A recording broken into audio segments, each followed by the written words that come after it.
Historically and through all of our history and science books, we believe that life was created by a comet or an asteroid hitting the surface of Earth. In the same way, it also wiped out the dinosaurs.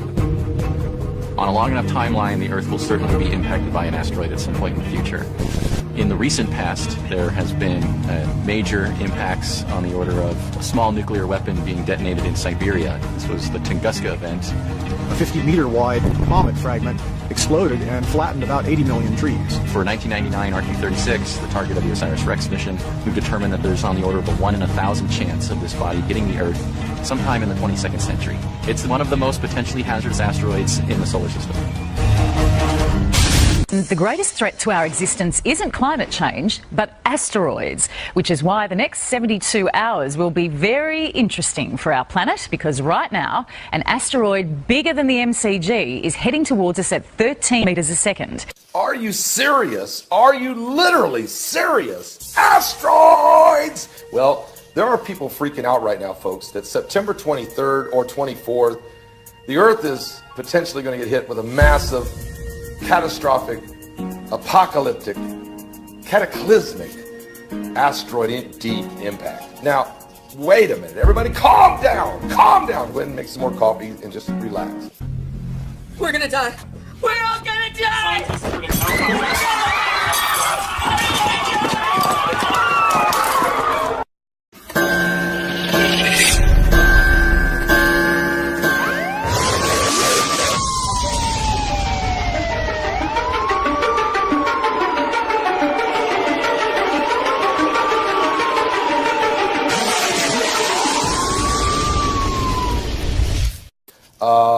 Why we're hearing this. There was a guy who put out a video a few days ago, the fact that he had a college buddy of his who now works for the Foreign Ministry office in Kuwait, who is saying that there is significant concerns of asteroid impact. Now, I know this.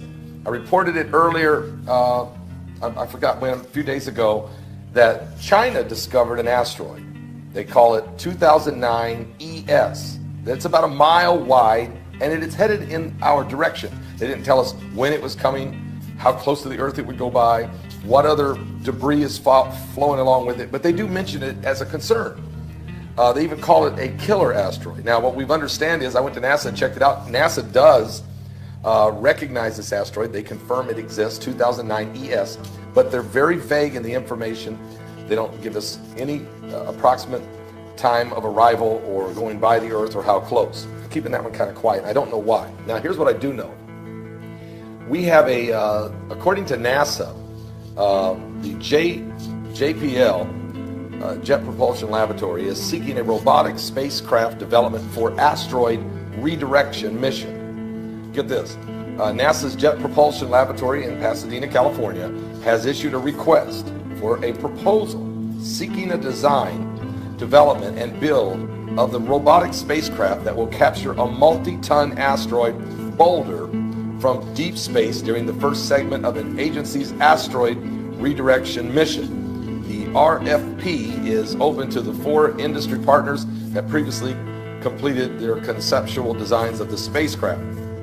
ARM is a 2-part mission that will integrate robotic and crewed spacecraft operations, improving the ground of deep space to demonstrate key capabilities needed for the NASA's journey to Mars. So the robotics segment of the mission completed its key decision point B review in August, which served as an authority of the JPL to proceed with its next procurement phase.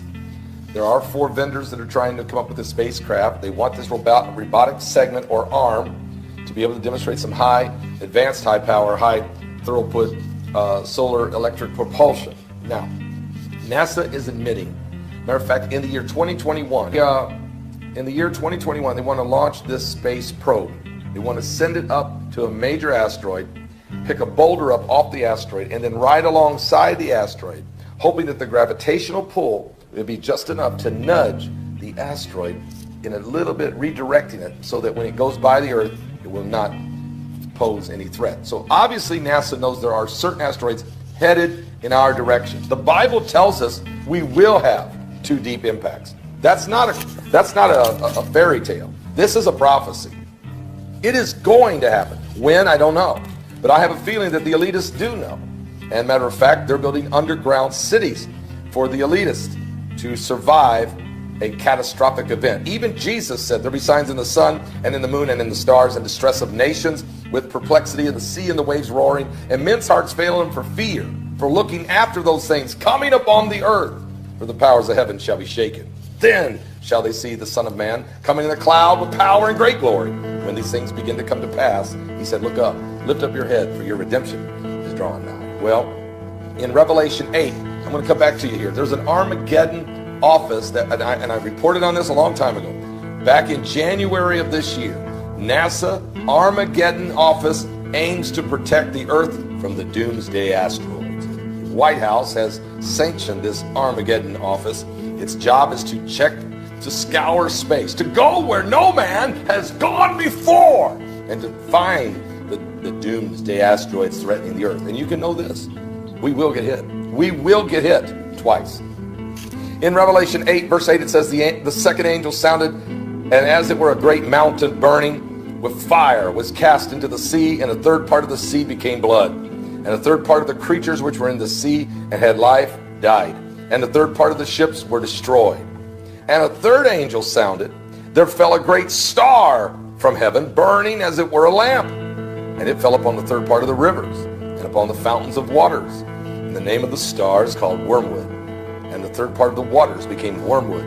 And many men died of the waters, because they were made bitter or poisonous from radiation from a deep impact. So there's going to be two of them. One's going to hit sea, one's going to hit land. They are going to happen. Here's the situation. We don't know the day, the hour when Christ is coming, and we really don't know, at least we don't know, us little people, we don't know when they're going to impact the earth, but we know they're going to. And so does NASA, and so do all of the scientists. And little by little, they're leaking out concerns. And what's causing the heavens to shake? What's bringing this galactical belt of asteroids and meteorites? Is it Planet X? Is it Nibiru? Is it the dwarf star? Is it planet number 9? Is it planet 7X? Call it whatever you want to. Is this what's going to bring about the doomsday effect? The world won't come to an end from both of the impacts, but you'll think it has. Are you saved? Trust me on this one. You don't want to be left behind. And we could have some deep impacts. Matter of fact, I believe we will have some deep impacts before Christ returns. This thing is getting close. And as far as this week, September 23rd or 4th, I don't think you have to worry about that. But you better get things right with God.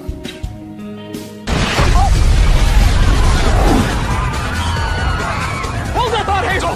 It seems as if an asteroid or some kind of meteorite has just hit ground right outside the Mark Twain chili cook-off. This should certainly spice things up a bit. Is it coming? Doomsday? Well, yes, but not now. Okay, everybody calm down. September 23rd is here. And just like last year, there was a lot of panic and a lot of concern about a deep impact happening. There's been prophecies and different things. Here's what I want to tell you. We will get hit at least with 2 huge asteroids in 2 deep impacts, according to Revelation chapter 8. But we're going to get hit with probably several asteroids and meteorites of different shapes and sizes that are going to cause some apocalyptic concerns without question. Matter of fact, this is why the global elitists are building underground cities. They are trying to prepare themselves for the coming apocalypse.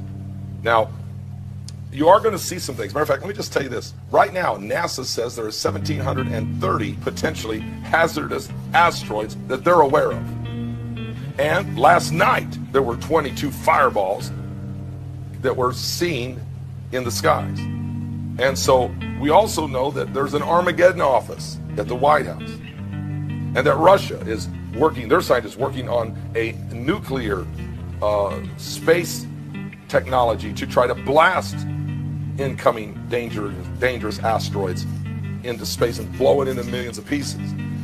We know that NASA's announced that in the year 2021 they're going to send up a space probe and go find one of the asteroids that they've identified that's still way out there, and they're going to try to grab a boulder off of it and then let that probe ride along beside this asteroid, letting the gravitational pull nudge it off its track.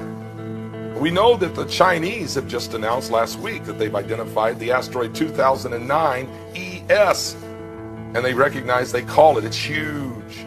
and they call it a killer asteroid. So, and here's what Jesus said about all these events.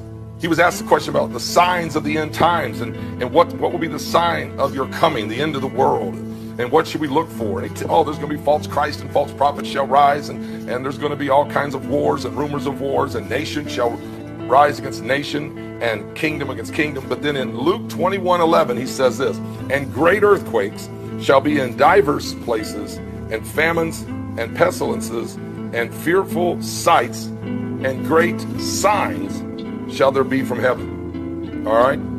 Fearful sights and great signs will be in the heavens or in space, and nothing could be more fearful than an asteroid on its way. Matter of fact, here's what Jesus also said, same chapter, Luke 21.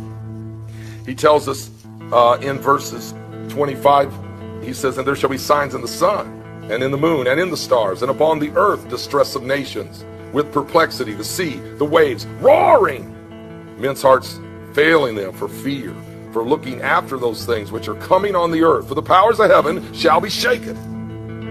All right, so there's a whole lot of shaking going on. There is inbounding asteroids without question. But here's the good news. And then shall they see the Son of Man coming in a cloud with power and great glory. All right, so the more asteroids that are incoming, the more meteorites that are seen, the more fireballs that are in the sky, even when the deep impacts start happening, look up. The next verse. And when these things begin to come to pass, then look up, lift up your heads, for your redemption draweth nigh. So look, you have nothing to fear if you're right with God, okay? But as far as today's September 23rd asteroid, it's nowhere on anybody's charts for an impact today of a biblical proportion, unless they know and they're not telling us. And I already suspect that they do know of asteroids and when they're going to hit, and that's why they're working feverishly. China, United States, and Russia working feverishly to figure out how to deal with what they can't deal with. Release the meteor! Release the meteor! Oh, no way! Right in a Kanyigin! There is an asteroid discovered in December 2004 called Apophis, named for the Egyptian god of death and darkness. It was named only after its trajectory was identified to intersect that of Earth. Had that not been the case, we would not have named it Apophis. We could name it like Tiffany or something, or Bambi, something not threatening. This one was headed towards Earth, Apophis. All right. Once you discover an asteroid, you got to wait a little while to get enough of a segment of its orbit to calculate what the full orbit will be, to know if it will come in harm's way. So, we did that. We, the community. I wasn't the one. We got peeps who do this, okay? So, we get the orbit. Turns out, in the year 2029, the month of April, the 13th of April, a Friday, Apophis will come so close to Earth that it will dip below our orbiting communication satellites. And it is the size of the Rose Bowl. It'll be the largest, closest thing we have ever observed to come by Earth.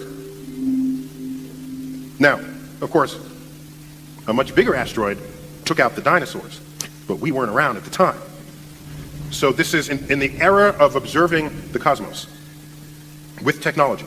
This will be the closest, biggest thing we'll ever see come by. Now, the orbit we now have for it is uncertain enough, because these things are hard to measure and hard to get an exact distance for. The orbit is uncertain enough, so we cannot tell you exactly where that trajectory will be. We know it won't hit Earth. We know it'll be closer than the orbiting satellites. There is a range, a 600-mile zone. We call it the keyhole. If the asteroid goes through the middle of that keyhole, it will hit the Earth 13 years later. It will hit the Earth. 500 kilometers due west of Santa Monica.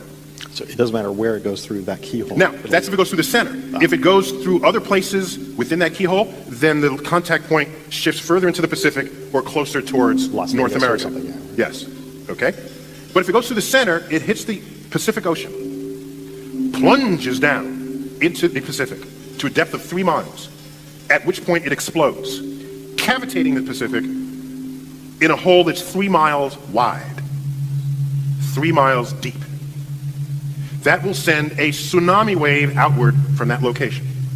That's 50 feet high, 5 stories. Oceans don't like having holes in them. So, this 3 mile high wall does what? You say that so timidly, sir. Collapses. It's a 3 mile high wall of water. Thank you. Falls back into the hole, sloshing against itself with such ferocity that it rises high into the atmosphere and falls back down to the ocean, cavitating the ocean again. So now you make a cavity a second time. This cycle takes about 50 seconds. You can calculate it, okay? So here comes the first tsunami, and 50 seconds later comes another tsunami. So there you are on the beaches of Malibu. Tsunami comes in. Now, unlike the tsunami in Indonesia, which was one wave that went deep into the shore, this first wave needs a supply of water to exist, so that the next wave actually sucks back on it to create itself. So, this tsunami will only go in about a quarter of a mile. So it only goes in a quarter mile before it gets sucked back out for the next wave to come. Here's the problem. Whatever was there on the coastline is now brought back out to sea. And the next tsunami brings it back to the shore. All the $1 million homes in Malibu, they get taken out to the sea and then back. But this time they're in a slightly different shape, okay? And so what happens is all the artificial stuff, all the houses, the factories, they get churned into this ablative force that sandblasts the entire west coast of North America clean. So have a nice day for that. But this makes so. I'm sorry, I said 13 years after 2020. I misspoke. It's April 13th, 2029, and if it threads the keel, it will hit Earth April 13th, 2036. So it's a 7 year. You're my lucky meteor. Right on.